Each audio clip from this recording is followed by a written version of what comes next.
नमस्कार दोस्तों, तो स्वागत है आपका मेरे YouTube चैनल राखी की दुनिया व्लॉग्स पर। तो आज हम ले चलते हैं आपको माता रानी के दरबार में यात्रा के लिए। तो हम आ चुके हैं वैष्णो देवी और आज है 23 दिसंबर। तो आज हम शुरू करने वाले हैं माँ वैष्णो देवी की यात्रा शुरू। तो आप लोग भी चलिए मेरे साथ दर्शन के लिए। जय माता दी दोस्तों। तो हम लोग पहुंच चुके हैं बाणगंगा। सारी चेकिंग क्लियर कराते हुए दर्शनी गेट से होते हुए पहुंच चुके हैं हम बाणगंगा पर। और यहाँ पर हैं दो रास्ते। एक है ताराकोट वाला रास्ता जो कि नया बनाया गया है, और एक वही पुराना रास्ता जहाँ पर घोड़े खच्चर चलते हैं और दुकानें हैं, रोन के हैं। और ये है ताराकोट वाला रास्ता। ये रास्ता बेहद समतल है और इसकी लंबाई जो है थोड़ी सी बढ़ जाती है, 3 किलोमीटर के अराउंड, और इसकी चढ़ाई थोड़ी सी कम है। तो हम लोगों ने पुराने वाला ही रास्ता चुना है और उस पर हम करने वाले हैं माँ वैष्णो देवी की यात्रा शुरू। तो चलिए आप लोग हमारे साथ प्यारे प्यारे नजारों के साथ हम आपको ले चलते हैं माँ वैष्णो के दरबार में। तो दोस्तों, मुझे एक महत्वपूर्ण जानकारी और आपको देनी है। श्राइन बोर्ड के द्वारा एक नई गाइडलाइंस अभी निकाली गई है, जिसके अकॉर्डिंग यात्रा कार्ड लेने के 24 घंटे के अंदर ही आपको अपनी यात्रा कंप्लीट करनी होगी। यात्रा कार्ड बनवाने के, जी हाँ, यात्रा कार्ड बनवाने के 24 घंटे के अंदर ही यात्रा कर कर आपको नीचे उतरना होगा, भीड़ को देखते हुए। क्योंकि अभी दिसंबर आ गया है, नया साल आने वाला है, तो भक्तों की भीड़ बढ़ने वाली है। उसको ध्यान में रखते हुए ये गाइडलाइन निकाली गई है। तो दोस्तों, ये है घोड़ा स्टैंड, घोड़ा खच्चर स्टैंड। यहाँ से आप अपने लिए घोड़ा या खच्चर हायर कर सकते हैं। और इस रास्ते की यही मुझे एक कमी लगी है कि इस पूरे रास्ते पर आपको घोड़े खच्चर बहुत परेशान करेंगे, काफी भीड़ है और इसीलिए ये रास्ता थोड़ा सा मुश्किल है। तो दोस्तों देखिए, ये वही स्थान है जहां पर अभी थोड़े समय पहले लैंडस्लाइड हुआ था, जिसके कारण बहुत सारी जानमाल की हानि हुई थी। पहले यहाँ पर घोड़ा खच्चर स्टैंड हुआ करता था, लेकिन वह अब थोड़ा सा नीचे कर दिया गया है और यहाँ पर बहुत सारा नुकसान हुआ था, लैंडस्लाइड हुआ था। पीछे आपने देखा होगा न्यूज में।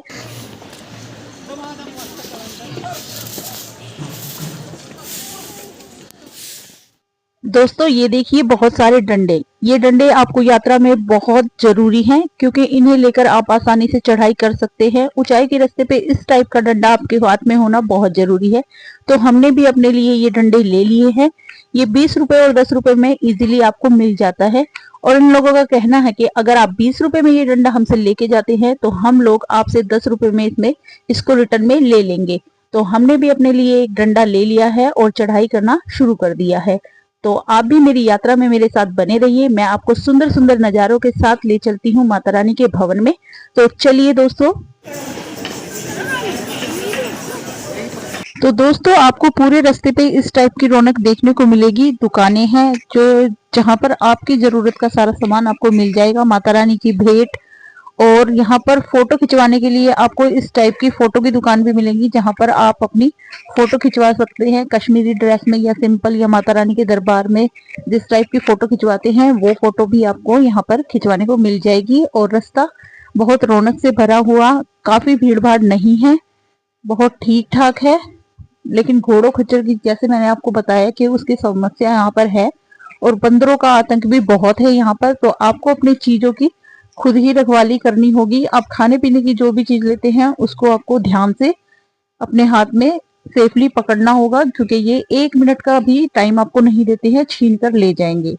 तो ये आ चुका है बाणगंगा का बाथिंग घाट। यहाँ पर एक नया बाथिंग घाट बना दिया गया है, जहाँ पर आप अच्छे से स्नान करके आगे की यात्रा शुरू कर सकते हैं।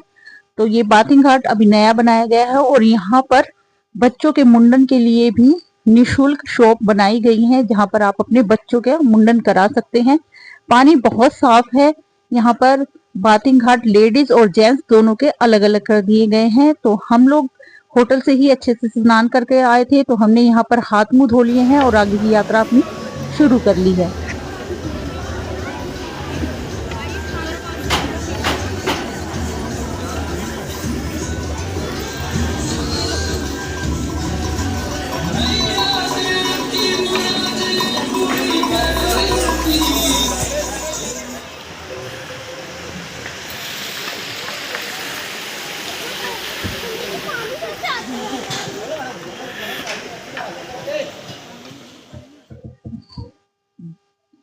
तो दोस्तों यात्रा के दौरान आपको एक ये शुभ्रा भवन के नाम से एक भवन दिखाई देगा जो कि नया बनाया गया है। यहाँ पर आपको छोले हलवा और चाय का प्रसाद मिलेगा जो कि निशुल्क है। थोड़ी सी थकावट को दूर करने के लिए ये बहुत अच्छा पॉइंट बनाया गया है। तो आप लोग यहाँ पर आइए और छोले हलवा और चाय का प्रसाद लीजिए।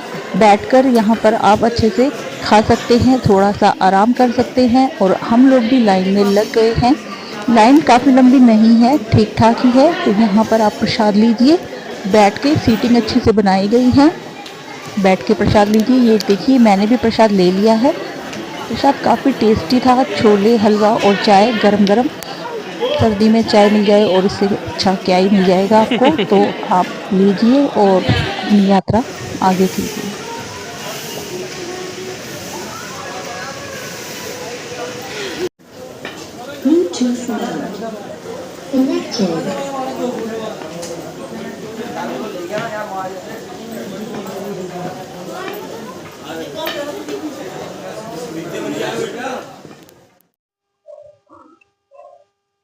तो दोस्तों ये देखिए यहाँ पर इस टाइप के बेबी स्ट्रोलर भी हैं जो कि आपको रेंट पे मिल जाते हैं। आप अपने आप इसे चलाकर अपना बैग अपने बच्चे को बिठाकर माता रानी के भवन तक ले जा सकते हैं, जो कि 50 रुपए से 100 रुपए में आपको आसानी से मिल जाता है। आप लेकर इसे अपनी यात्रा कर सकते हैं।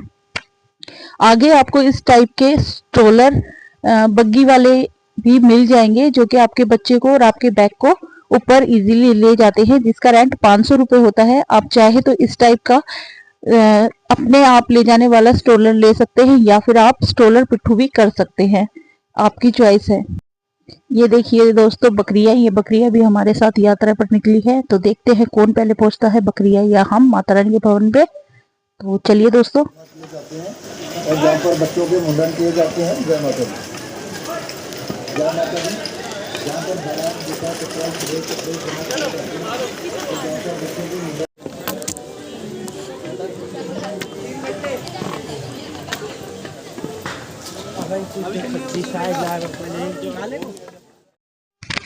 तो दोस्तों आपको रास्ते में ऐसे छोटे बड़े बहुत सारे मंदिर देखने को मिलेंगे जो कि बहुत सुंदर हैं। ये देखिए ये एक मंदिर है जो कि गीता भवन के नाम से मंदिर है और ये बहुत सुंदर मंदिर है। बाहर शिव पार्वती और माँ सरस्वती की बहुत सुंदर मूर्ति लगाई गई है। और हमने रेस्ट लिया है और अपनी रेड बुल ले ली है, जिससे हमारे विंग्स लग जाएंगे और हम लोग उड़ते हुए पहुंच जाएंगे माता रानी के भवन में। तो जोर से जयकारा लगाएंगे, जय माता दी दोस्तों, और बढ़ते हैं आगे अपनी यात्रा को कंटिन्यू करते हुए।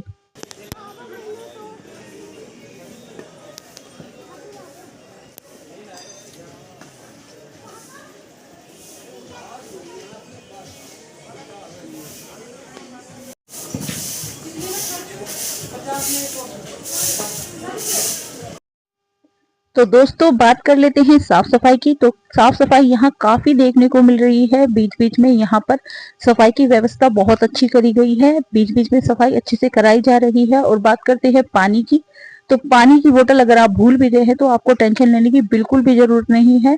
जगह जगह पर थोड़ी थोड़ी दूरी पर आपको पीने का पानी अच्छे से मिल जाएगा। और टॉयलेट्स की बात करते हैं तो टॉयलेट्स भी यहाँ पर काफ़ी साफ कर दिए गए हैं और थोड़ी थोड़ी दूरी पर अच्छे टॉयलेट बना दिए गए हैं जिसका आप यूज़ कर सकते हैं।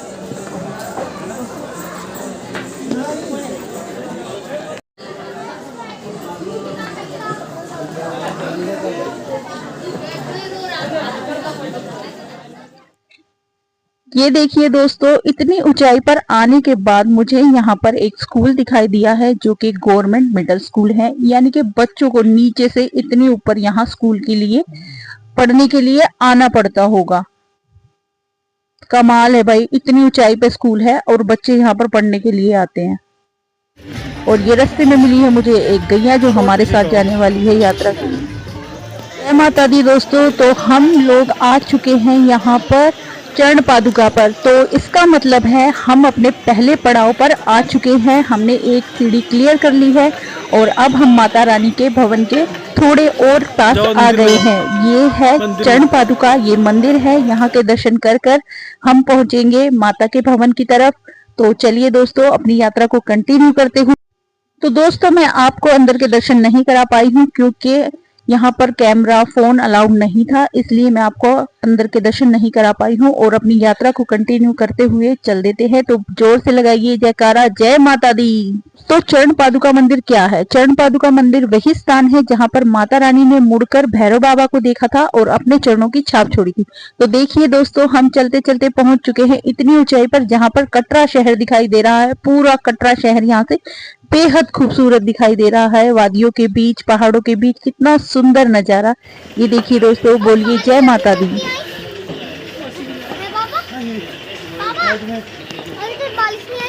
आएगी। तो दोस्तों, माता रानी के भवन पर, माँ वैष्णो देवी के भवन पर होने वाली है सीजन की पहली बारिश और इसी के साथ यहाँ पर बर्फ गिरने की संभावना भी बढ़ जाती है। अभी तक यहाँ पर ठंड नहीं थी, लेकिन अब बारिश होने के बाद ठंड बढ़ने की भी पूरे चांसेस है। तो आप लोग भी जल्दी जल्दी आ जाइए, माता रानी का जयकारा लगाते हुए, ढोल नगाड़ों के साथ नाचते गाते हुए अपनी यात्रा को कंटिन्यू करते हुए चल देते हैं। तो बोलिए जय माता दी।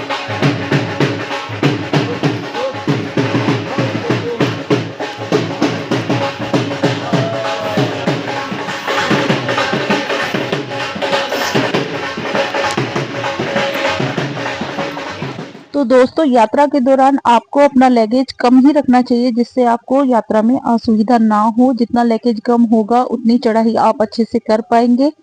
तो ये देखिए, ये क्या हो गया, ये क्या हुआ, ये घोड़े ने गिरा दिया है। ये देखिए, इसमें घोड़े की बिल्कुल भी गलती नहीं है, इसमें घोड़े वालों की गलती होती है। ये घोड़े काफी बीमार और थके हुए होते हैं क्योंकि ये इनसे बहुत ज्यादा काम लेते हैं। तो हम यात्रियों को भी इतना ध्यान रखना चाहिए कि घोड़ा लेते समय ये देखना चाहिए कि घोड़ा बीमार तो नहीं है। ये लोग बाकी बहुत ज्यादा काम लेते हैं, तो आप लोगों को भी ध्यान इस चीज का रखना चाहिए। देखिए दोस्तों, अगर आप कैपेबल हैं तो आप पैदल ही यात्रा कीजिए, क्योंकि अगर आप अच्छे से चल सकते हैं, यात्रा कर सकते हैं, तो आप पैदल ही यात्रा करें। ऐसे घोड़े खच्चर इन चीजों को अवॉइड करें, क्योंकि रास्ते में मैंने काफी जगह देखा है, लोग अच्छे से जवान हैं, चल सकते हैं, लेकिन वो लोग भी घोड़े खच्चर का सहारा ले रहे हैं। ये देखिए दोस्तों, यहाँ पर बीच बीच में इस तरह के आपको शॉर्टकट भी देखने को मिलेंगे, जो कि सीढ़ियाँ हैं, जो 50-150 ऐसी कुछ क्वांटिटी में है, जिन्हें आप कर शॉर्टकट लगा सकते हैं। लेकिन मैं आपको बिल्कुल भी इन पर जाने का सजेशन नहीं दूंगी, क्योंकि इन पर चलने से हार्ट बीट भी काफ़ी बढ़ जाती है और आपके पैरों में भी ज़्यादा थकान होती है। इनको छोड़कर आप लोग समतल चढ़ाई पर जाएंगे तो आपको ज़्यादा इजी रहेगा और आप अपनी यात्रा कर पाएंगे अच्छे से।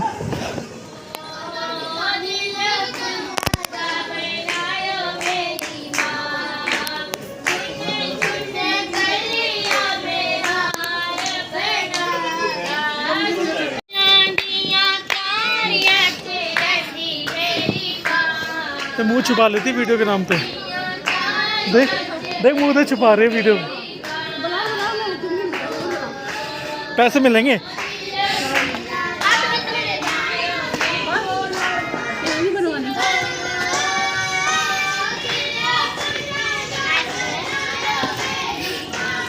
तो दोस्तों, आपको बीच बीच में इस तरह के बोर्ड देखने को मिलेंगे जहां पर लिखा है यहाँ पत्थर गिरने की संभावना है। तो यहाँ पर बैठना बिल्कुल भी नहीं है, यहाँ पर रेस्ट ना करें। आगे जाके आपको बेंचेस बैठने की, रेस्ट करने की अच्छे से जगह मिल जाती है, वहां पर आप रेस्ट करें, वहां पर बैठे, क्योंकि इन्होंने अच्छे से लिखा हुआ है कि यहाँ पर पत्थर गिरने की संभावना है।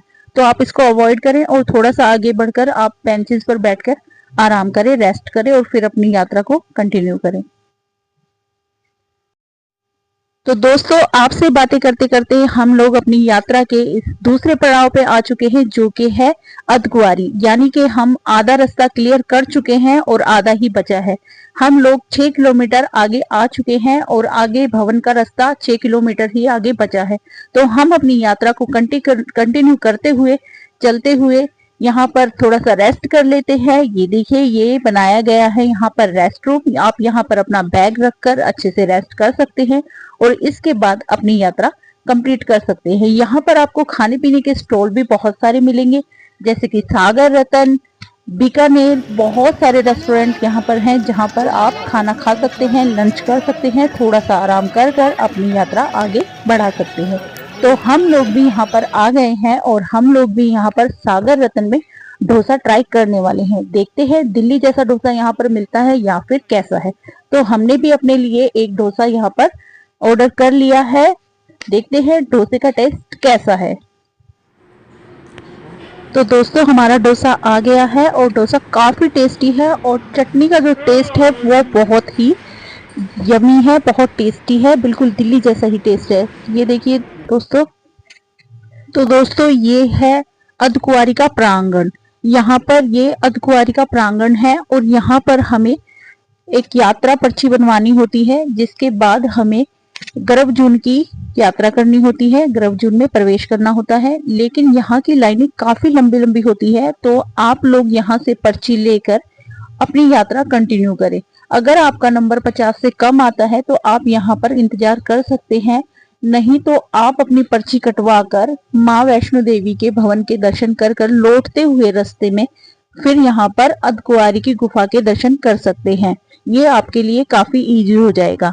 तो इसी के साथ हम लोग भी पर्ची कटवा लेते हैं और आते समय यहाँ पर दर्शन करेंगे, क्योंकि हमारा जो नंबर वो 590 आया है। तो हम लोगों का जो नंबर आने वाला है वो रात को 10 बजे के बाद ही आएगा। तो हम लोग भवन के दर्शन करने के बाद यहाँ पर आएंगे और फिर यहाँ के गुफा के दर्शन करेंगे। तो यहाँ पर हम लोग थोड़ी देर रेस्ट कर लेते हैं, उसके बाद हम अपनी यात्रा कंटिन्यू करेंगे।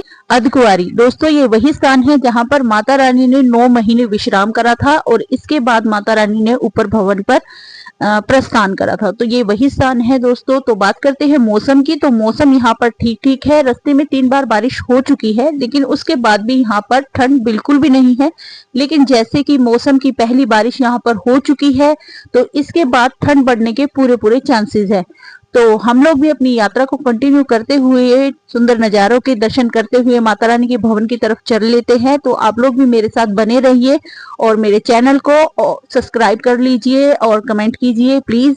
माता रानी का जयकारा लगाते हुए हम लोग अपनी यात्रा को कंटिन्यू कर लेते हैं और पहुंचते हैं भवन पे। देखते हैं हम कितने समय पे भवन पे पहुंच पाते हैं। तो आप लोग भी मेरे साथ बने रहिए और मैं आपको करवाने वाली हूँ माता रानी के भवन के दर्शन।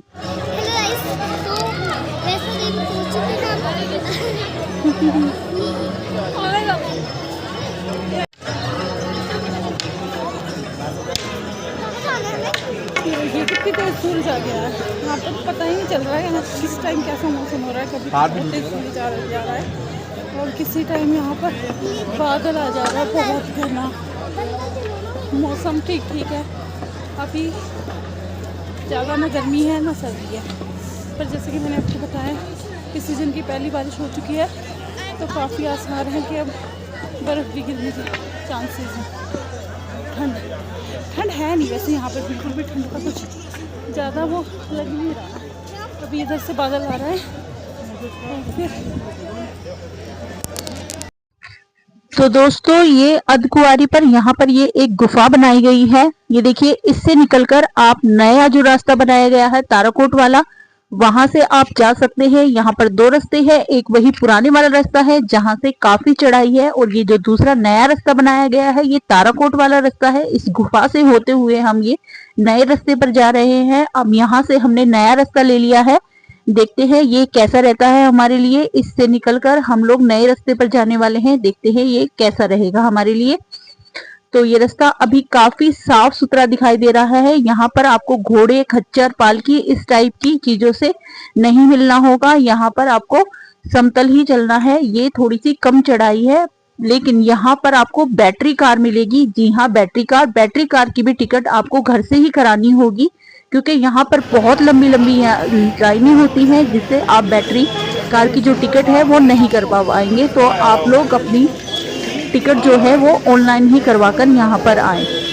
बाकी इस रास्ते की बात करें तो ये रास्ता काफ़ी सुंदर है और समतल है। चढ़ाई के अकॉर्डिंग ये थोड़ा सा समतल हो जाता है और इसकी चढ़ाई जो है थोड़ी सी बढ़ जाती है, 3 किलोमीटर के अराउंड ये बढ़ जाती है। यहाँ पर ध्यान देने की बस एक ही बात है कि पीछे से जो बैटरी कार है बहुत ही तेज़ी से आती है, तो आप लोगों को ये ध्यान देना चाहिए कि पीछे से कार आ रही है, आप साइड में हो जाइए।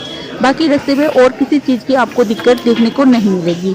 काफ़ी साफ सुथरा है, बेंचेस भी बहुत सारे यहाँ पर हैं जिस पर आप बैठकर रेस्ट कर सकते हैं बीच बीच में, और पानी और टॉयलेट की सुविधा यहाँ भी आपको मिल जाएगी।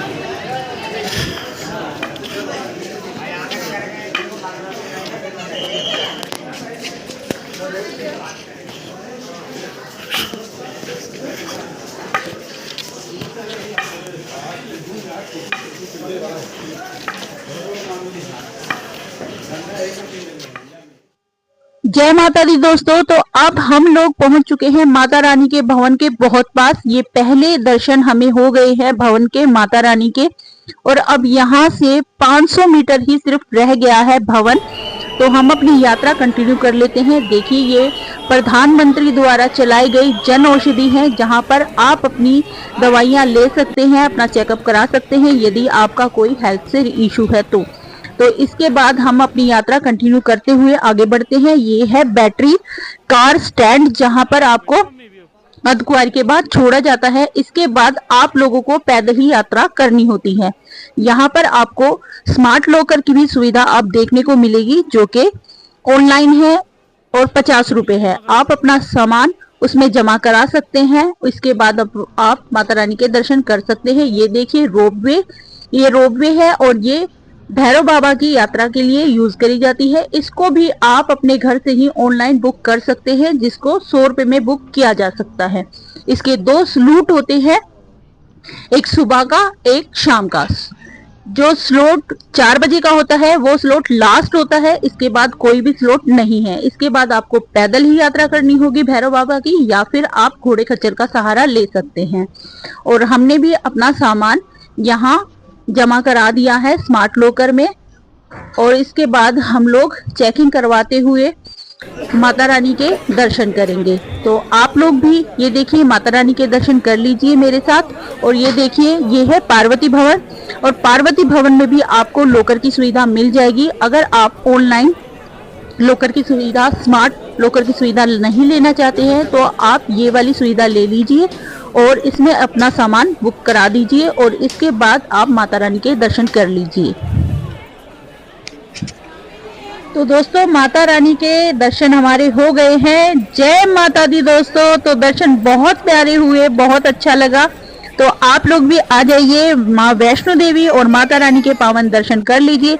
मैं आपको माता रानी के भवन के अंदर के दर्शन नहीं करा पाई हूँ, क्योंकि वहां पर फोन वीडियो बिल्कुल भी अलाउड नहीं है। तो आप लोग मेरे चैनल को सब्सक्राइब कर लीजिए और लाइक शेयर कमेंट जरूर कीजिए। बोलिए जय माता दी। और आप दर्शन कर लीजिए ये शाम के टाइम के भवन के दर्शन।